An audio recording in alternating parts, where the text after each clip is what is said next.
Voilà. Siendo las 7:00 de agosto, aquí en el medio de una penuria pandémica de la peste, estamos hoy, Mundo Interior ha decidido tener nuestro primer invitado.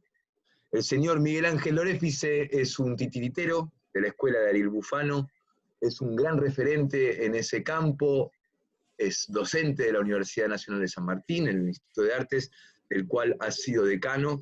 Es para nosotros un honor también tenerlo aquí, porque es un vínculo que tiene la universidad y tiene la Argentina con la Universidad de Pekín, en China. Hemos hecho el gran esfuerzo de traerlo para estas jornadas desde China, con ustedes, Miguel Ángel Loréfice. Esto es Mundo Interior. Bueno, muchas gracias, Santi, por la presentación, gracias, Carlos, por la invitación, y bueno, un placer ser primer invitado. Vamos a ver cómo podemos, qué es lo que pueda aportar a este delicioso encuentro. Así que, bueno, no sé, sin más, empezamos, ¿sí? Nosotros no decimos que es un placer hasta que terminemos.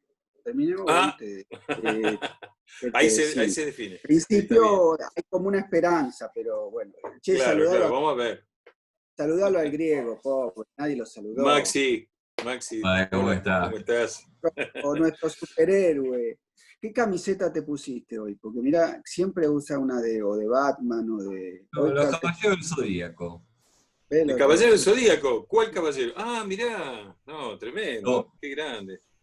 Loco de Sagitario. Sagitario, impresionante.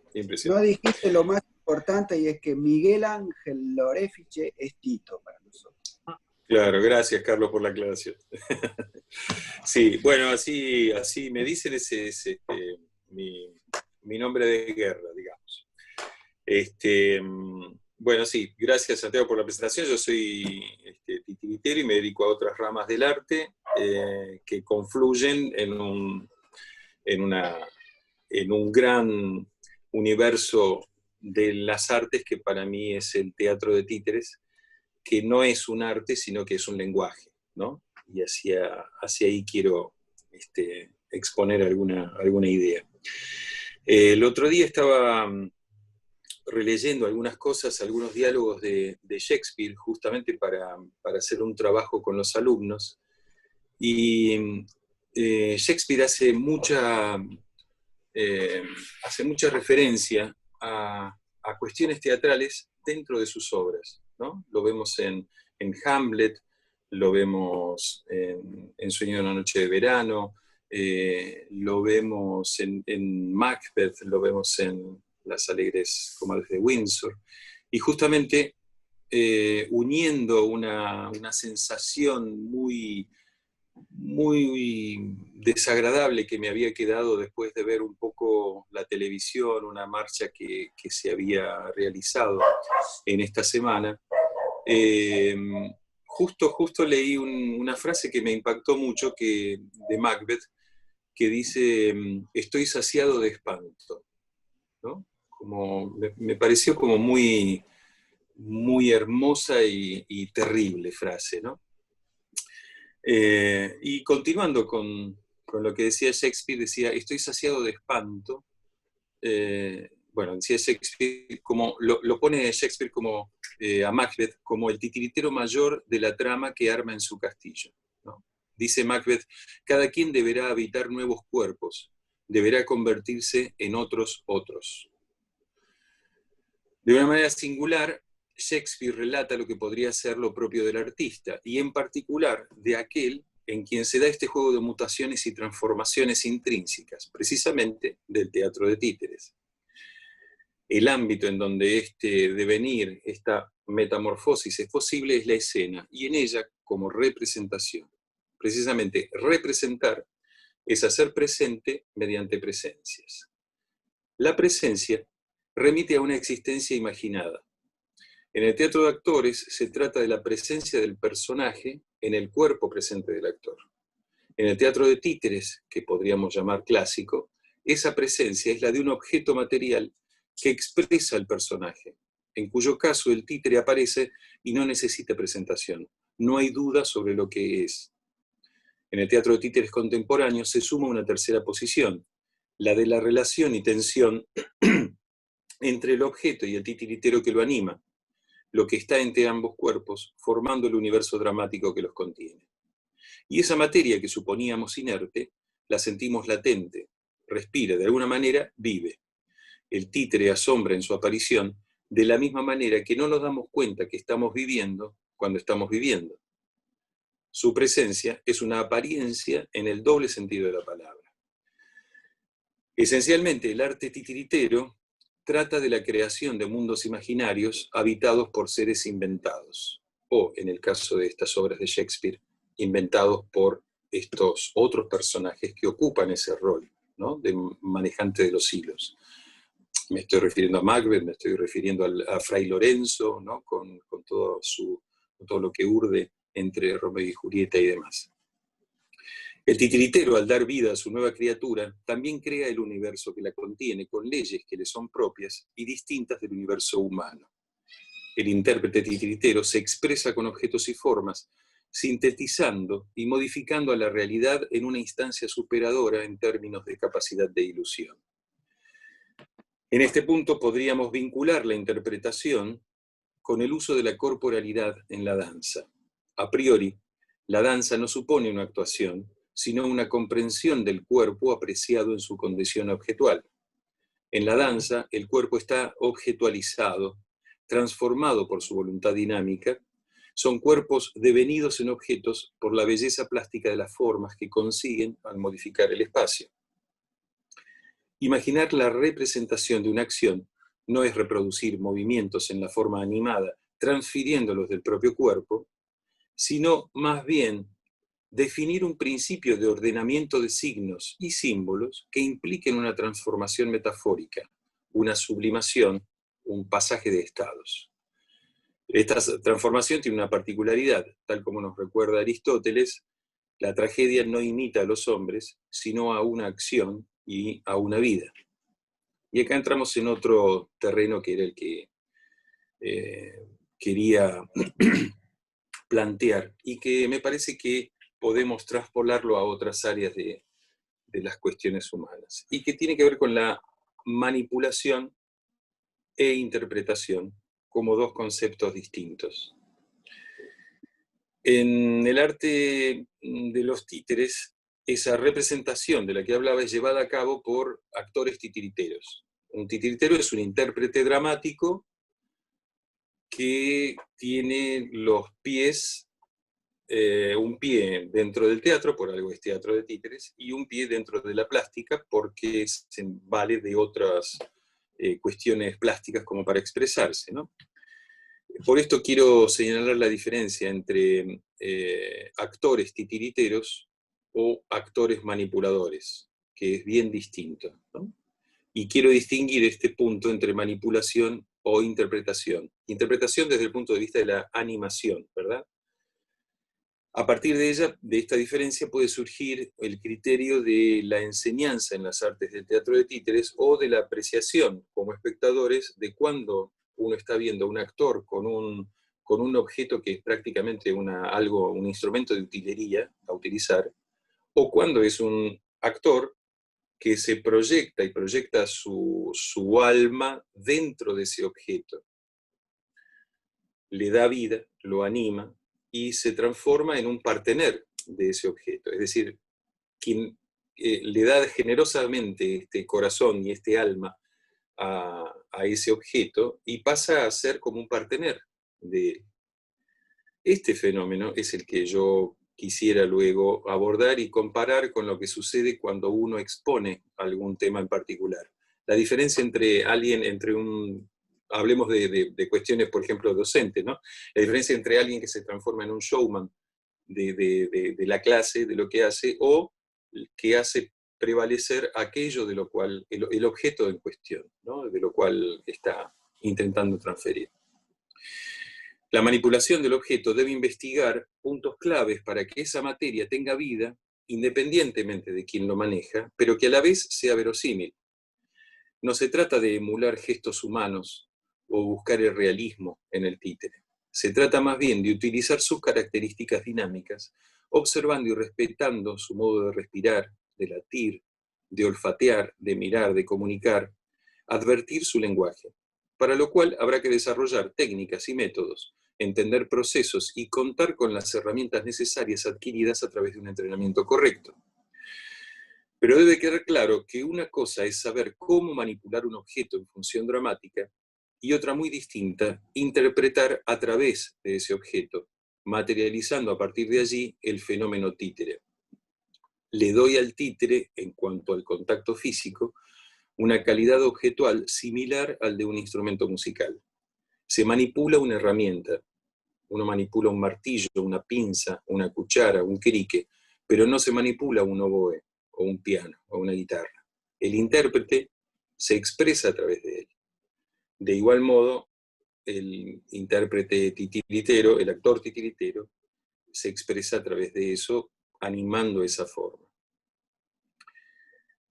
No puede existir una transferencia sensorial profunda, una animación en el complejo y profundo sentido de la palabra animare, sin que sepamos perfectamente cómo manipular la materia. El ejercitar facultades técnicas y tenerlas entrenadas es fundamental para que estén al servicio de la creación y de la exhibición, y no resulten una traba que conspira contra la expresión. Bien sabemos que la técnica debe estar al servicio del arte, y no el arte empequeñecido por la falta de entrenamiento del intérprete. Pero esta capacidad técnica es condición necesaria, pero no suficiente. Vemos a menudo titiriteros virtuosos que parecieran invitar al público a ser testigo de sus habilidades, y no transmiten nada. Lo que observamos allí son actores con un muñeco en sus manos, tal vez muy bien manipulado, pero su virtuosismo no basta para transmitir emoción, para conmover, para lograr esa cualidad dramática. Un escritor puede conocer perfectamente todas las reglas de la sintaxis y de la semántica, dominar el idioma y la oratoria a la perfección, y sin embargo, eso no lo convierte per se en poeta. La poesía es a través del lenguaje, pero más allá de él. Una metáfora está hecha con palabras, pero alude a algo mucho más allá de ellas. Del mismo modo, el títere es a través de la manipulación del titiritero, pero lo es más allá de esta capacidad. Por eso, de algún modo, el titiritero es un artista que crea una especie de poética en el espacio. El títere no es más que una metáfora corpórea materializada en una forma animada a través del tiempo y del movimiento en el espacio o marco que lo contiene. Bueno, acá este artículo que había escrito para una edición y una revista científica que se publicó en Brasil el año pasado, continúa, pero me interesaba mucho este concepto de, por ahí que para charlar, ¿no? Este concepto de la diferencia entre manipulación e interpretación o animación, ¿no? Interpretación en el sentido de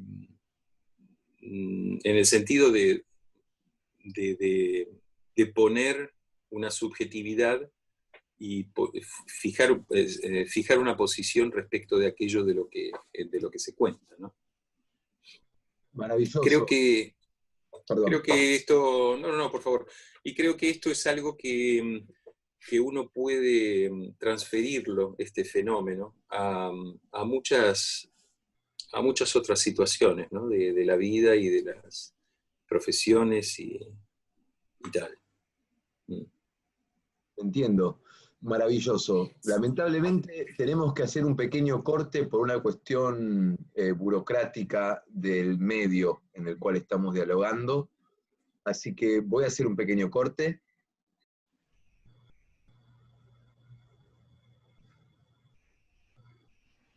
Bueno, decía que me parecía que esto hay, digamos, si bien parte de, podemos ir hacia atrás en la historia del teatro, este fenómeno que llega así, en este estado y que estamos analizando, uno puede hacer como una traspolación o transmigración a distintas situaciones, ¿no? hemos esto de la manipulación o de... Es como una diferencia entre la tecné y la poiesis, ¿no? Algo así sería. Claro, claro, claro, entiendo muy bien.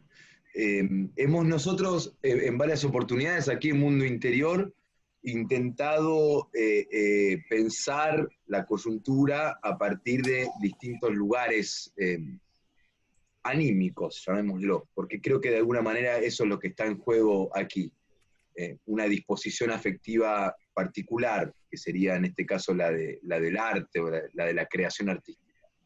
Vos partiste, Tito, con una idea, con una cita de Shakespeare, ¿no? De estar saciado de espanto. Creo que es una buena imagen para pensar la actualidad, la coyuntura, a partir de... Yo me siento sistemáticamente, en este momento, saciado de espanto. A tal punto me siento así que no lo siento más. O sea, estar saciado también, de alguna manera, es no sentir más apetito, ¿no? Y no solo que uno no siente más apetito, sino que también, de alguna manera, tanta muerte, tanta enfermedad, termina como siéndome, como se dice en francés, como ça m'est égal, como que me da un poco lo mismo. Quiero subrayar la palabra lo mismo. Todo, la vida, la muerte, el amor, todo parecería ser hoy lo mismo.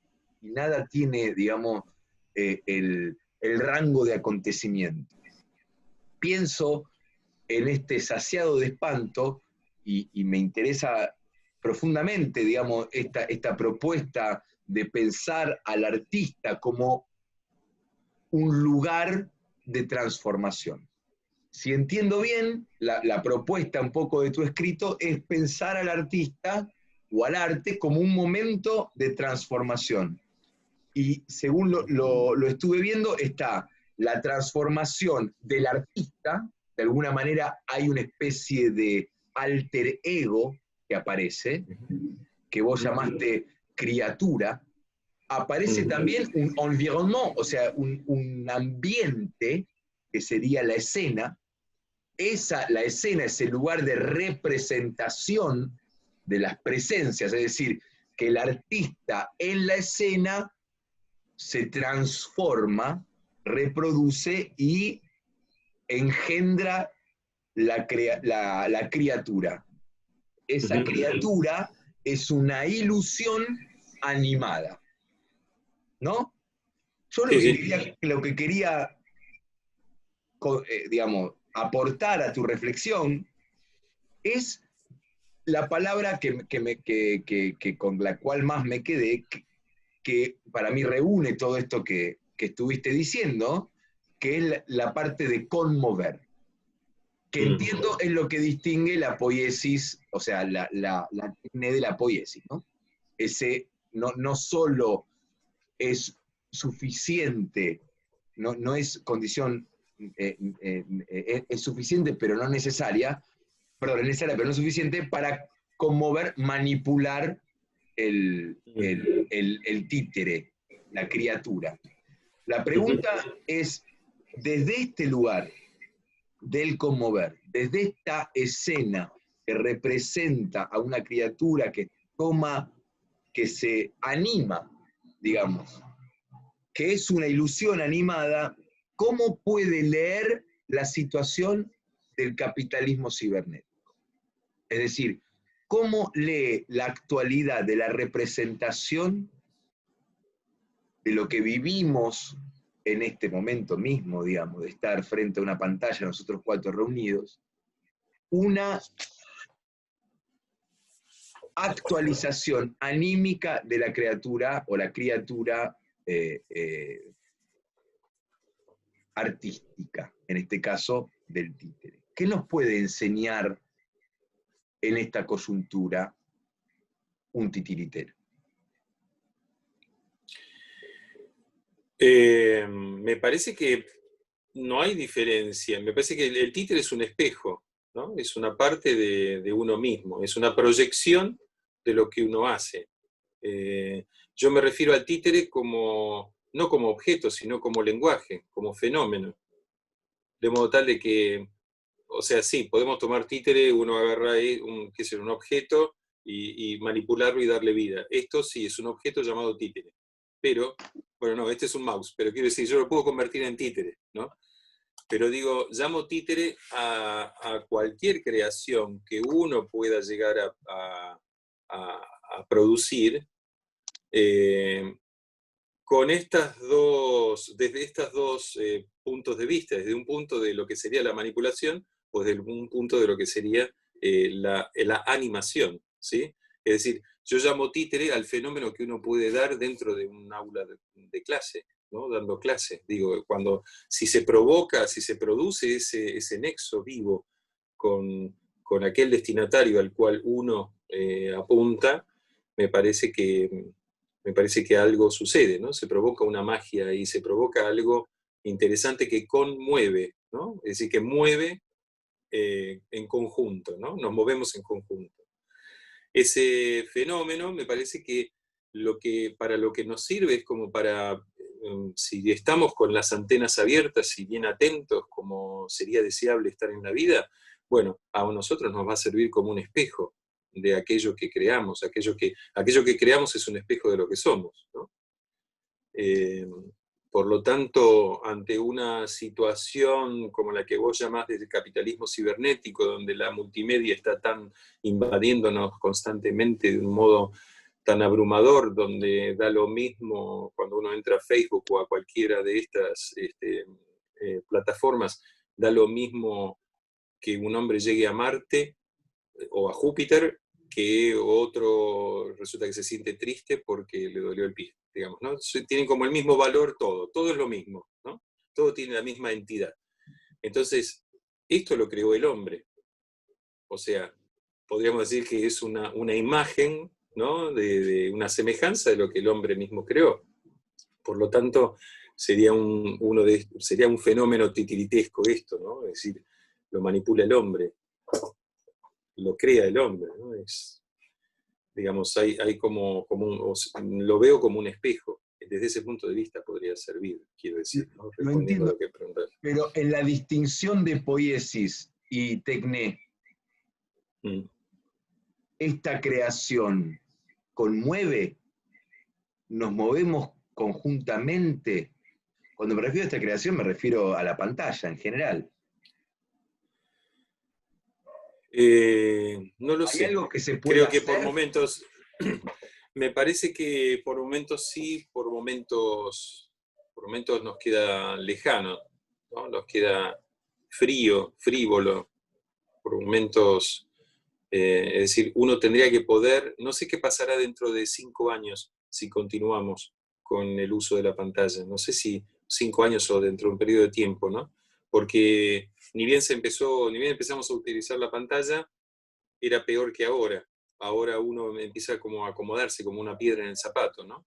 Sigue estando la piedra en el zapato, sigue siendo absolutamente incómodo. Prefería estar con ustedes comiendo juntos y charlando y bebiendo así, de igual a igual, ¿no? Al lado y charlando y mirando juntos los mismos libros que tenés atrás tuyo, lo mismo que tengo yo aquí, o todos. O sea, sabemos que es bien distinto, ¿no?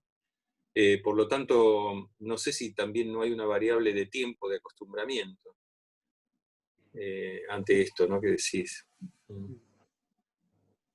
Tito, quería hacerte una pregunta. ¿Puedo hablar?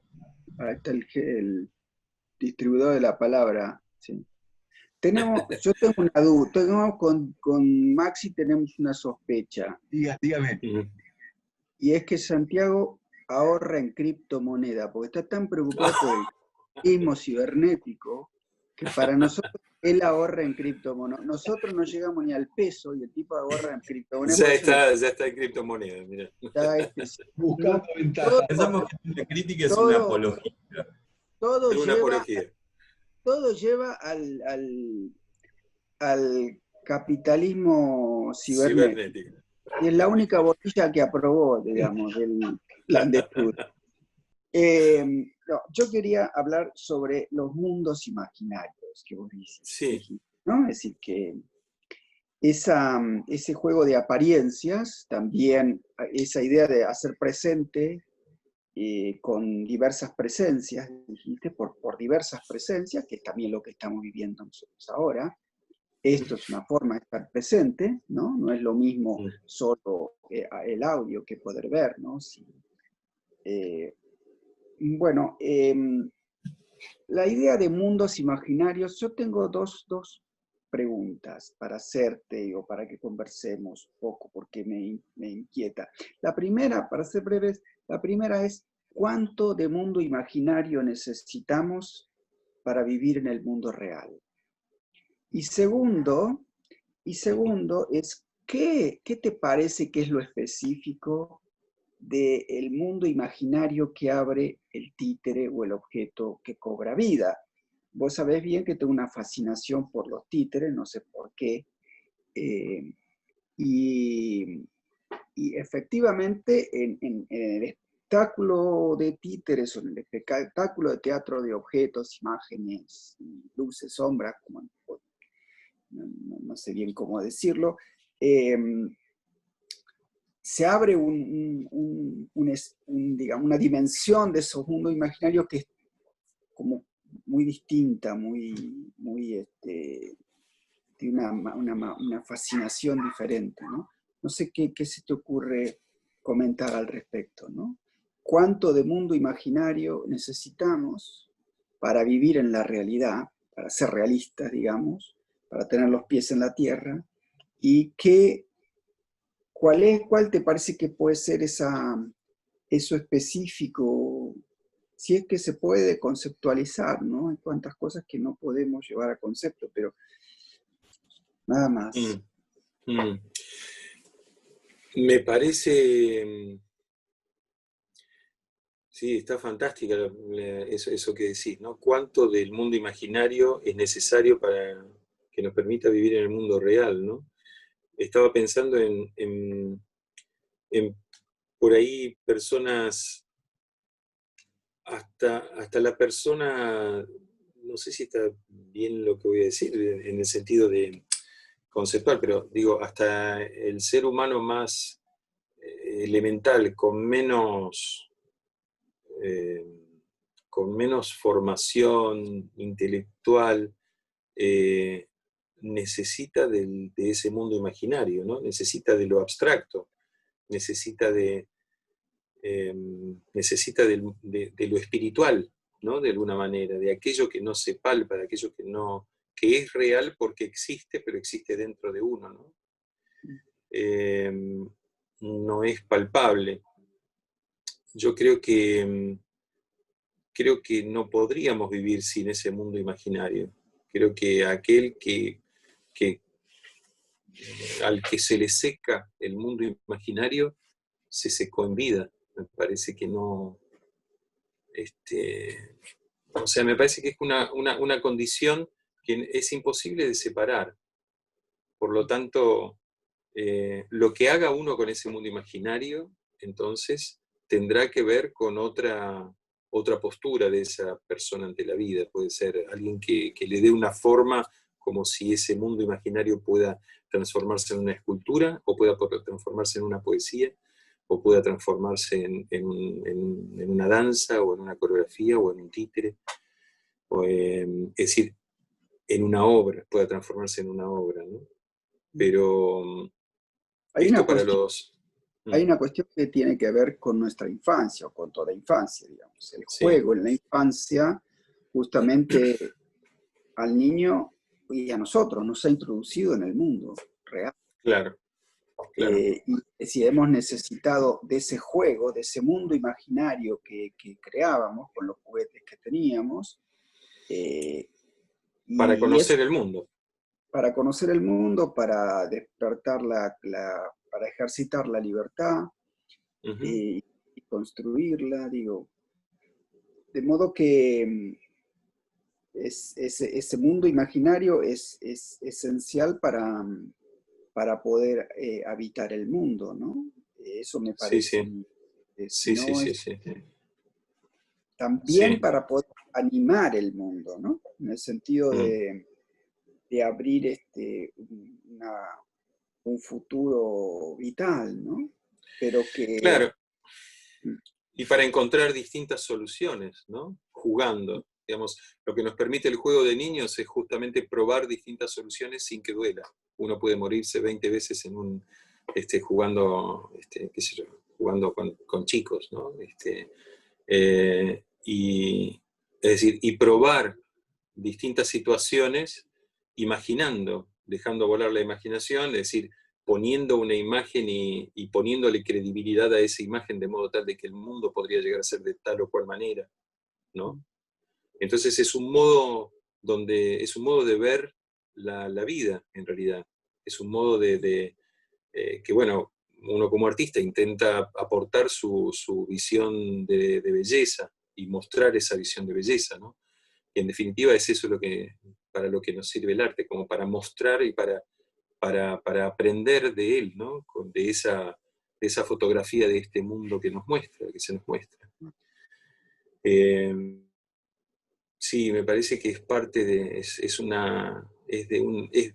vital y necesario no, mantener eso vivo, ¿no? En todos, y ejercitarlo e impulsarlo con todas las fuerzas de todos lugares.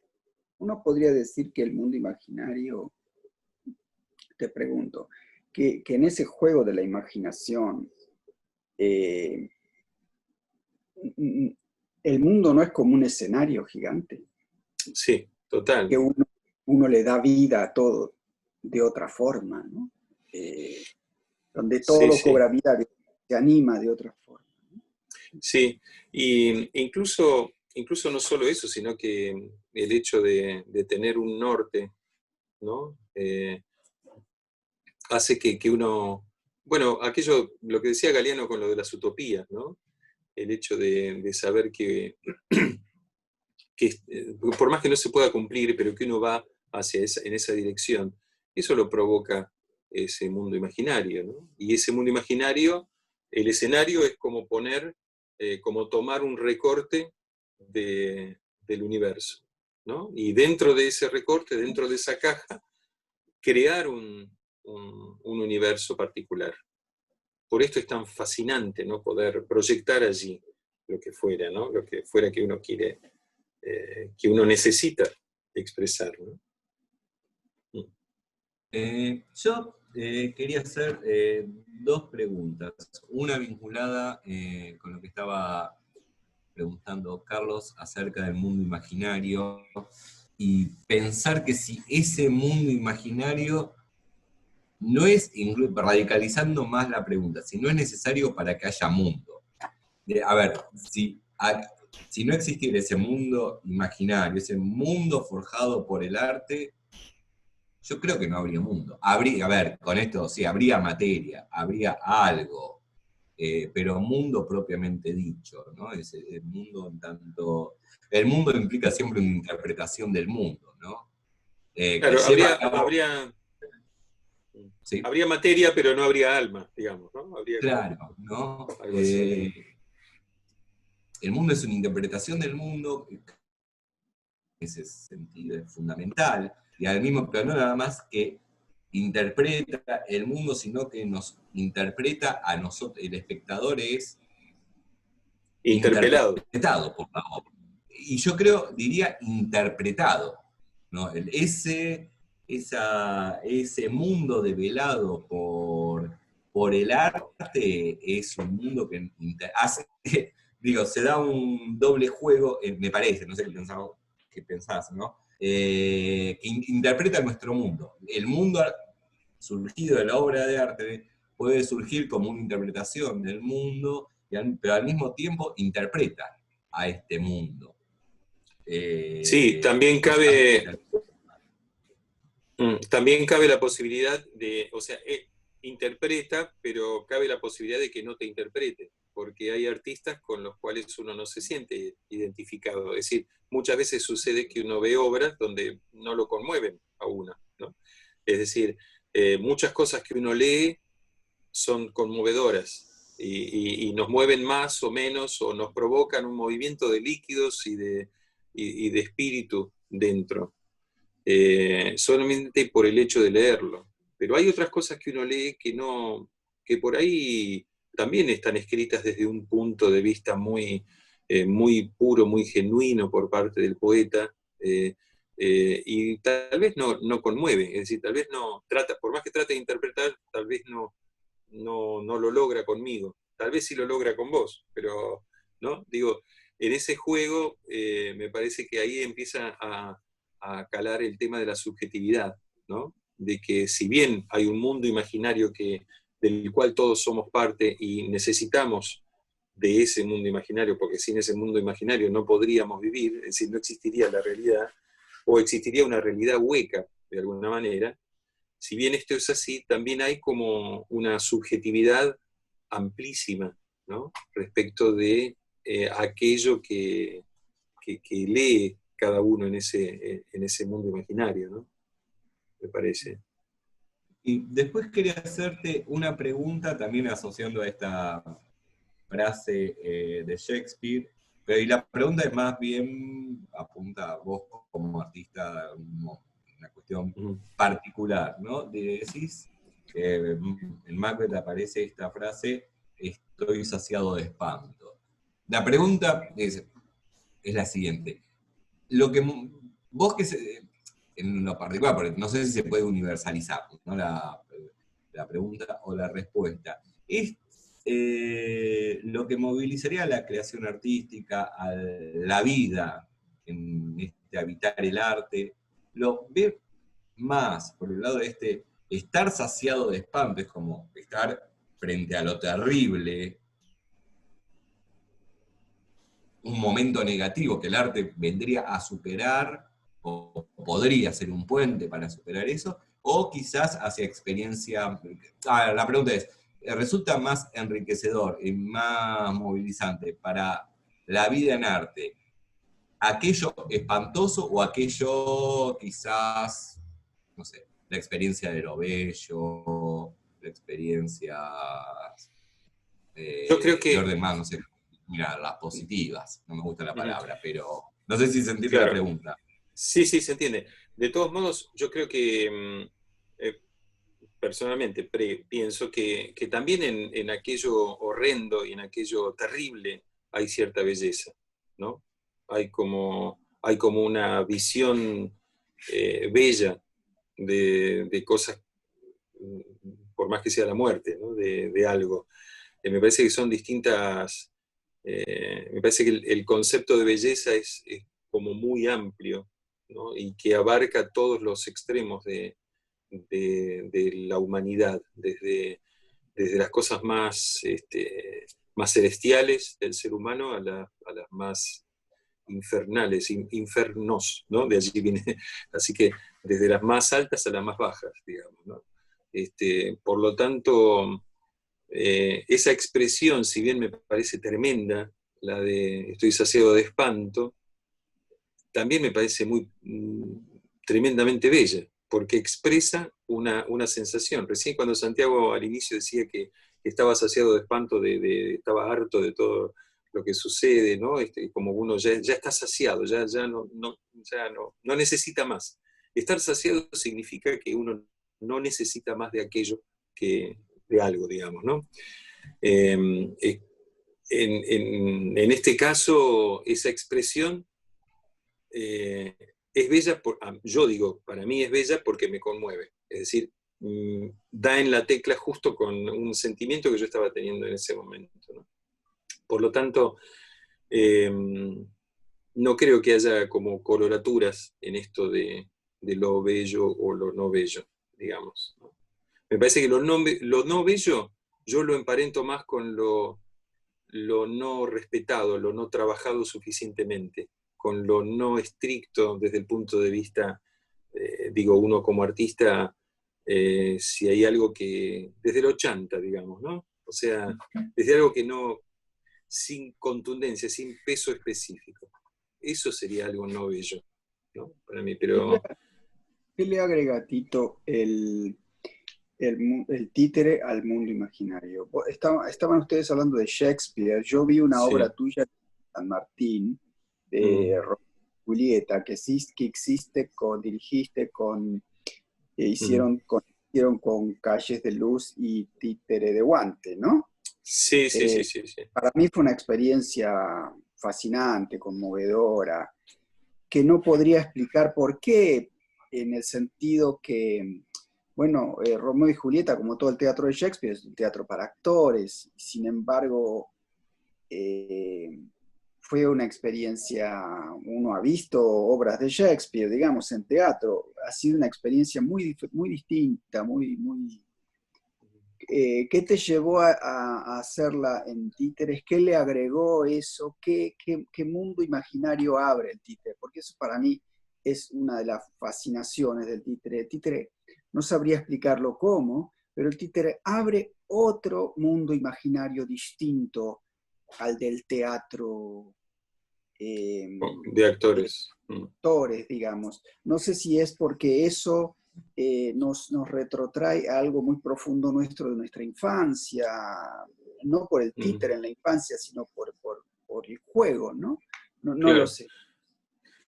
Me parece que tiene que ver con varias cosas, ¿no? Por un lado, hay una capacidad de síntesis que tiene el títere que no la tiene el actor. Porque la capacidad sintética no es solamente plástica, sino que es una capacidad sintética de toda la esencia de texto, de un texto largo, por ejemplo, ¿no? Fue interesante esa experiencia de Romeo y Julieta con Retablo de Luz, es decir, de aquí para abajo era todo sombra, pero se percibía en esa penumbra qué pasaba con los cuerpos. Fue interesante para mí especialmente investigarlo porque los títeres, que era lo prácticamente visible, eran las esencias. Entonces los movimientos de los títeres eran los movimientos, podríamos decir, más esenciales de los diálogos que se llevaban a cabo. Pero lo que pasaba con los cuerpos abajo, en las sombras, era todo lo otro. Es decir, había como dos mundos paralelos allí, ¿no? Había como decimos esto del mundo imaginario y el mundo real, bueno, en ese caso había un mundo real que era el mundo de abajo y el mundo imaginario que era el mundo de arriba, ¿no? En esta dualidad... Porque el intérprete actuaba, digamos. Claro, claro. Era casi como la sombra del títere, ¿no?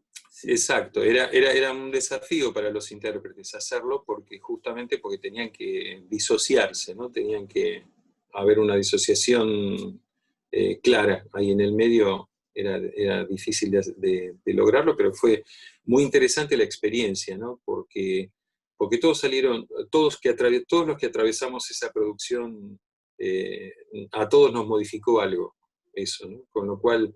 Eso es otro de las cosas particulares que aporta el títere, ¿no? Que si hay algo que se hace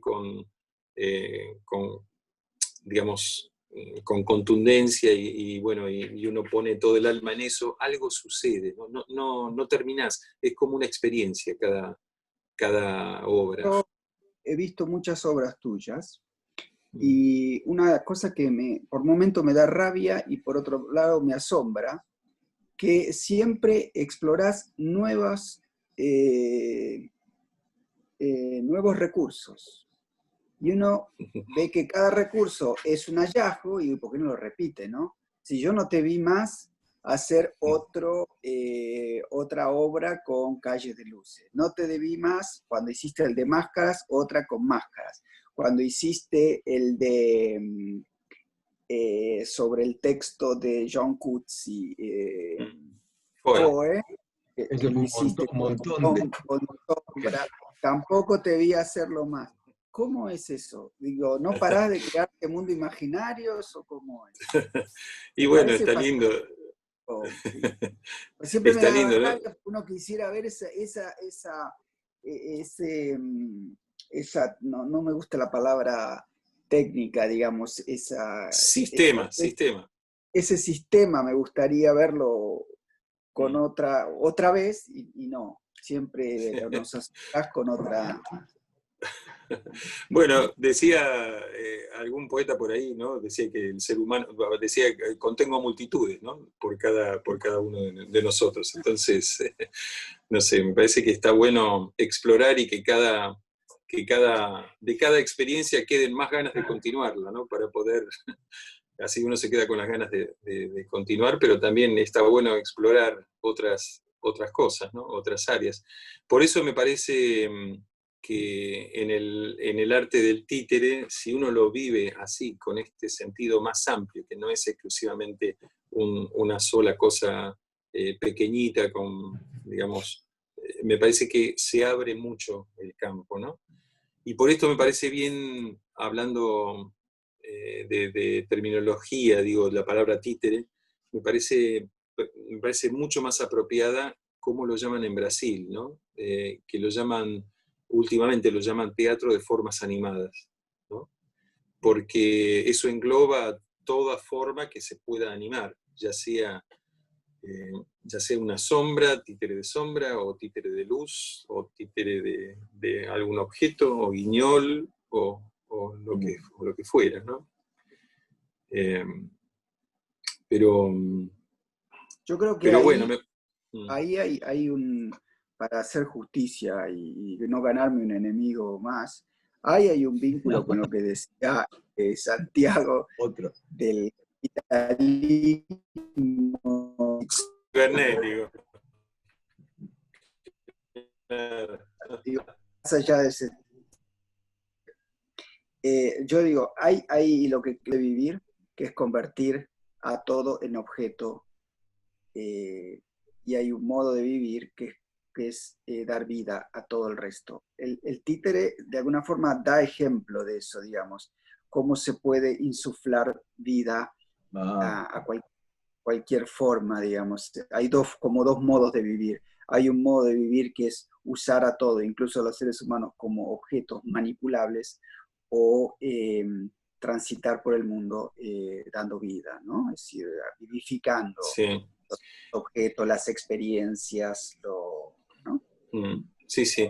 Sí, y en esto el títere, digamos, da cátedra, porque el títere es tan humilde que si uno se permite conectar con la materia, con la materialidad, es muy interesante, ¿no? Que el títere siempre tiene razón. Entonces, la situación, o sea, como trabajar con títeres es ejercitar la escucha, ¿no? Esa materia. Porque muchas veces uno tiene una varilla y quiere que doble, y si es de madera y la hace doblar, se rompe. Es decir, nunca va a ser algo que no pueda hacer la materia, nunca va a ser algo que no pueda hacer el títere. Digo esto en el sentido de que también, como con los vínculos humanos, ¿no? Uno a veces trata de hacer cosas o espera cosas de otras personas o de otras personalidades, llamémoslo, y resulta que, bueno, tal vez si no podía darlo o no podía hacer tal o cual cosa, a veces hay frustraciones en el medio y pasa sencillamente por no atender, por no escuchar correctamente el vínculo, ¿no? Por no escuchar ampliamente. Por eso me parece que trabajar con títeres es algo higiénico desde el punto de vista psicológico, si uno lo sabe, si uno lo puede capitalizar, ¿no? A mí me Tal vez... Perdón, no, me gustaría volver un poco para atrás porque me quedé con una idea, casi la dijiste y no sé siquiera si la voy a repetir bien, pero me hizo correr a Maradona cuando dice la pelota no se mancha, ¿no? Algo así como que el títere nunca miente, dijiste algo parecido. Después vamos a escuchar la cinta y vemos qué dijiste, pero se me planteó escuchándote hablar con Carlos una especie de dilema metafísico, quizás falso dilema metafísico, pero en el sentido de hacerme el planteo de cuál es lo realmente real. ¿Qué es lo realmente real? ¿Esto que estamos viviendo nosotros? O, bueno, en este caso podríamos pensar que estamos en una instancia de creación artística porque estamos intentando crear conceptos, discutiendo, dialogando, y quizás ahí haya algo de realidad. Lo que escuchaba yo cuando hablabas con Carlos es que en el momento en que el títere vivifica, el títere da vida, el momento en el cual el artista se transforma en arte, se convierte, ¿no? justamente, como decías vos, bueno, si ahí hay trabajo, vos hablaste de una cuestión, dijiste algo de la belleza, ¿no? La belleza como, bueno, si ahí hay laburo y alguien está haciendo arte y está trabajando, bueno, seguramente va a haber belleza. No se trata de algo lindo, digamos, no tiene... Es como que la belleza sería una especie de sustancia metafísica que le da realidad a las cosas. Algo así como, si es real, es bello. La pregunta que yo tengo para hacer es, ¿qué es lo que hace que algo sea real? ¿No será que en la escena existe lo real? ¿No será que en la música está lo real? ¿No será que en el poema yace lo real y no en la cotidianidad del supermercado, de escuchar la radio? ¿No será que el arte en realidad es generador de realidad? Que todo aquello, justamente, que alguna vez Carlos lo dijo, el niño en el juego está generando realidad, como creando mundos, ¿no? Me refiero en el sentido de toda esta maravillosa presentación que hiciste a partir del momento en el cual el objeto se anima. Es decir, que de alguna manera el ser humano, ¿no? Que va al supermercado, que paga las cuentas, el monotributo, de pronto anima un objeto, le está trasladando una realidad que quizás ese ser humano no tenga. Lo que estoy queriendo decir, o la pregunta es, si la criatura del arte no es la verdadera, en términos aristotélicos, lo realmente real, y que el resto, lo anterior a esa animación, o como vos llamaste, a la transformación, no es simplemente una virtualidad. Maxi decía, estaba haciendo algún gesto, Maxi. Vamos a un corte. Vamos a un corte. Bueno. Siguiendo con la pregunta de Santiago, le pregunto al intérprete, ¿vos animás al títere o el títere te anima a vos? Eso es magnífico. Eso es lo que quería preguntar yo.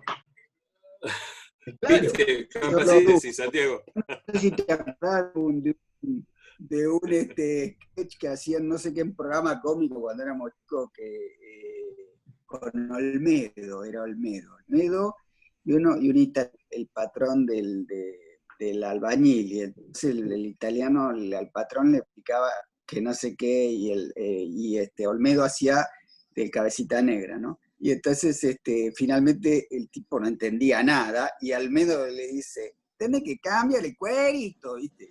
Claro. Y entonces Eddie Pequenino hacía sí, del Tano, claro.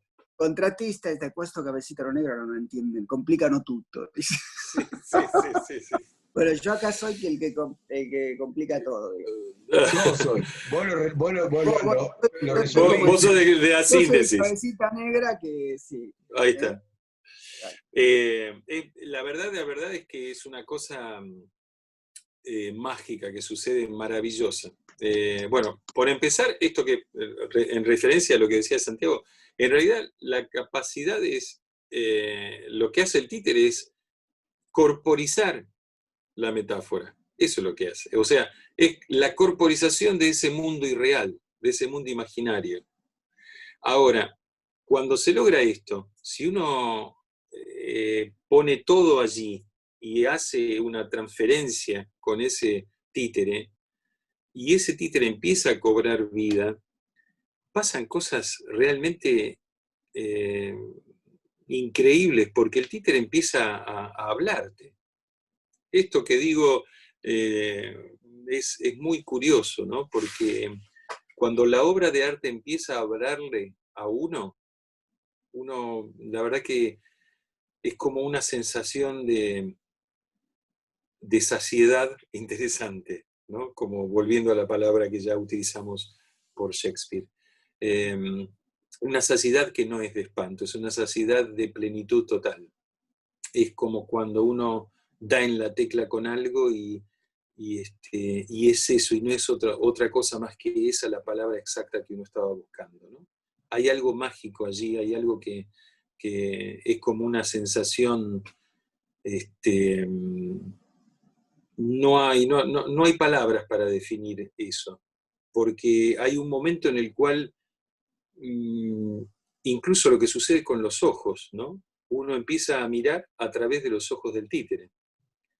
Yo sé que suena loco esto y que no a todos los titiriteros les pasa, pero a aquellos a quienes nos ha pasado o nos pasa, es una experiencia realmente así como embriagante, ¿no? Por la cual uno no quiere que terminen las funciones cuando sucede eso. O sea, uno quiere quedarse en ese lugar de completa paz y de completa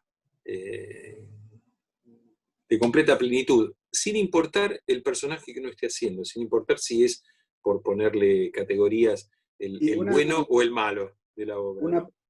Yo tengo una pregunta para Maximiliano.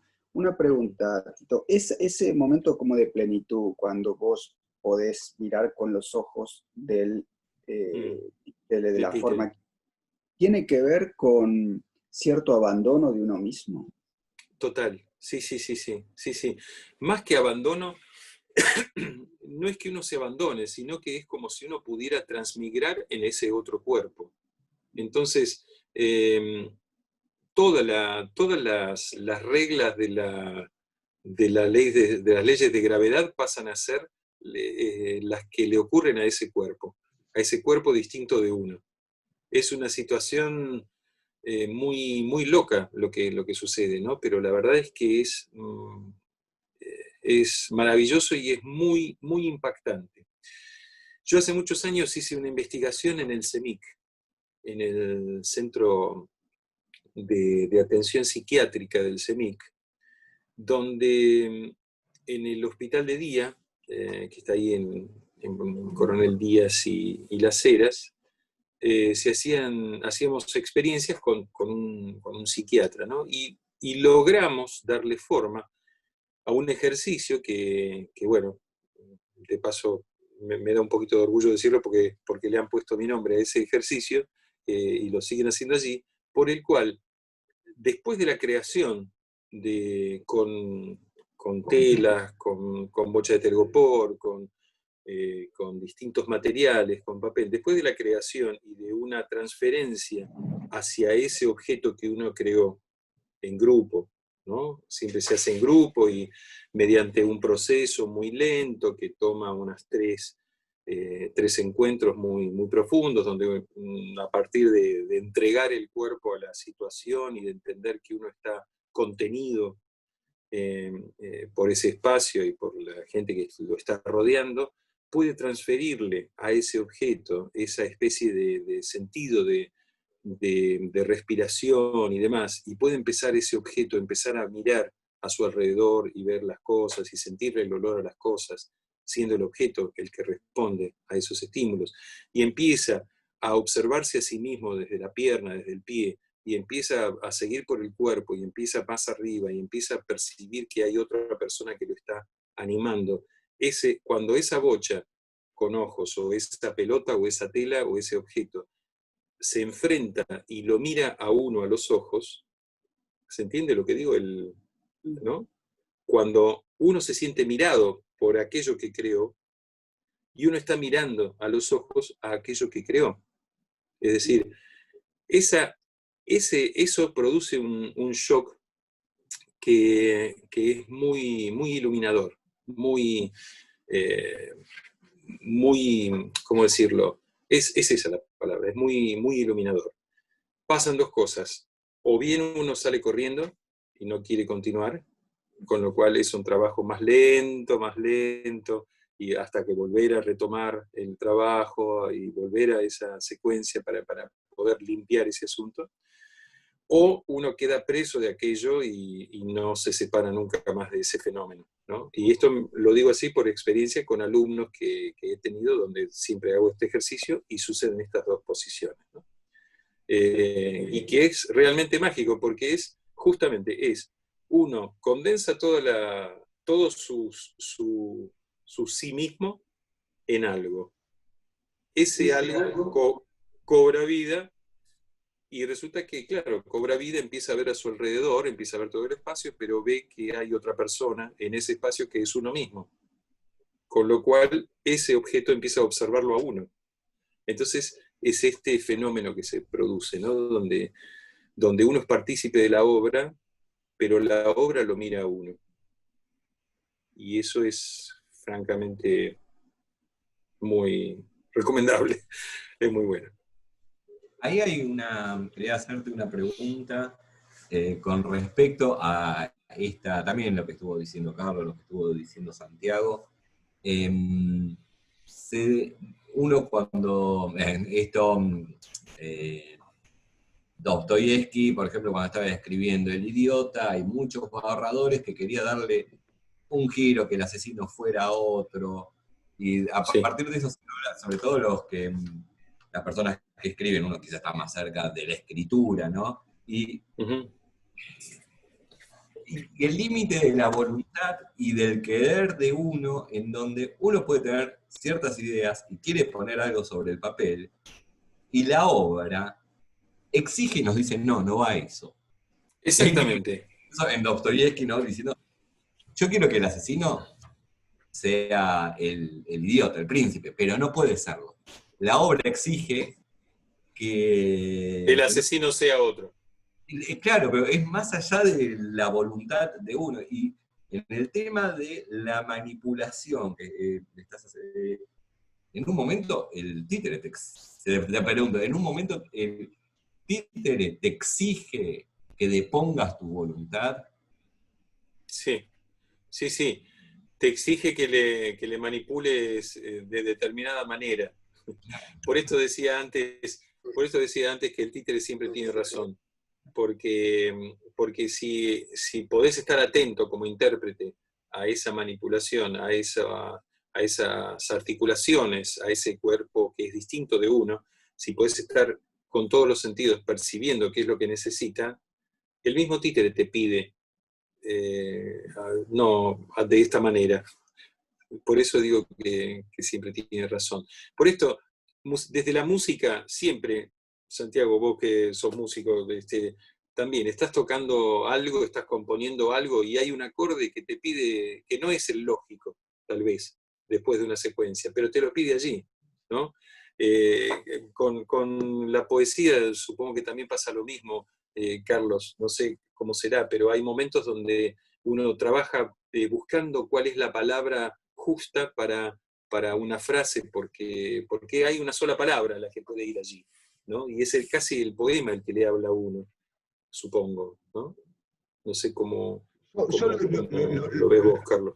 Lo entiendo más allá de la disciplina artística, entiendo que queda a flor de piel esta pregunta sobre dónde está la realidad, si la realidad realmente es la que vivimos cotidianamente o si es aquella que, en el caso tuyo, cuando vos animás un objeto, comienza a desarrollarse, irrumpe una realidad. La pregunta es si la ilusión es, y creo que tiene que ver con la pregunta, digamos, que de alguna manera me completó Carlos, digamos, si es quién mira a quién, si uno lo mira al títere o el títere lo mira a uno.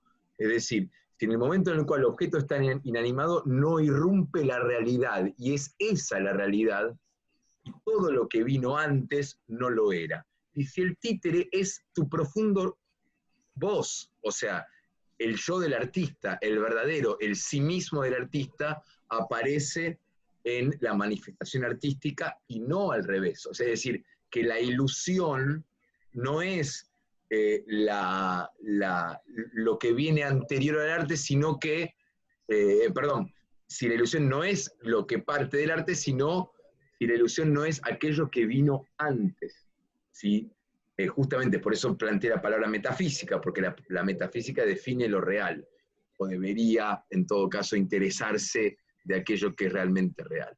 Me parece lo interesante de esta discusión, aquí en Mundo Interior, es de plantear la posibilidad de que mientras estemos jugando, mientras estemos haciendo arte, mientras estemos creando arte, estamos en lo real, y una vez que, y durante el tiempo que no lo hagamos, dejamos de lidiar con lo real y lidiamos con otra cosa, con algo irreal, con algo, digamos, en términos platónicos, casi falso, que lo real ocurre dentro del arte y lo otro es pura cháchara. Y también habría una forma ¿se escucha? Sí. ¿Se escucha bien? Que habría una forma de decir eso mismo, Santiago, pero de modo que pueda ser asimilable por la vida cotidiana de cada uno de nosotros, que transita como uno más, y es que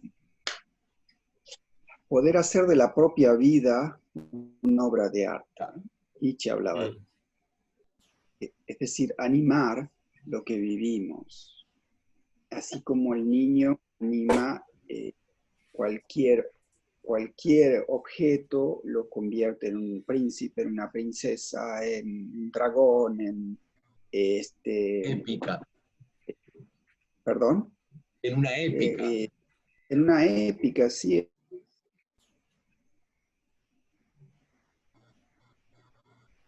¿Se cortó? Lo maté. Me parece. ¿Se cortó?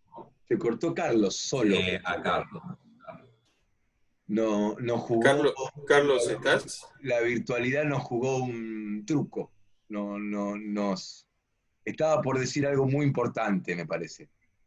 Sí. Y le jugó. Carlos, Claro, lo cortó. Y mirá cómo lo dejó. Lo dejó. Un mundo maravilloso. Bueno, estás ahí. Ahí está. Espera. Volvé para atrás. Espera un poquito. Carlos. Decile, Santi, decile. Sí, no, es que ahora otra vez se cortó de vuelta. Sí. Y se fue. Y lo sacó. Qué lástima. Y estaba bueno lo que estaba diciendo. Era buenísimo. Así es la vida cibernética. Imagino que en cualquier momento vuelve.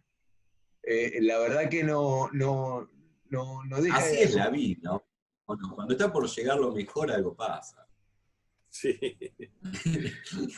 Perdón, no, me pongo en mi rol de pesimista, no. Cuando está Pascal. Empezó Tito con lo de estoy saciado de espanto. El pesimismo. Sí, lo perdimos en el mejor momento.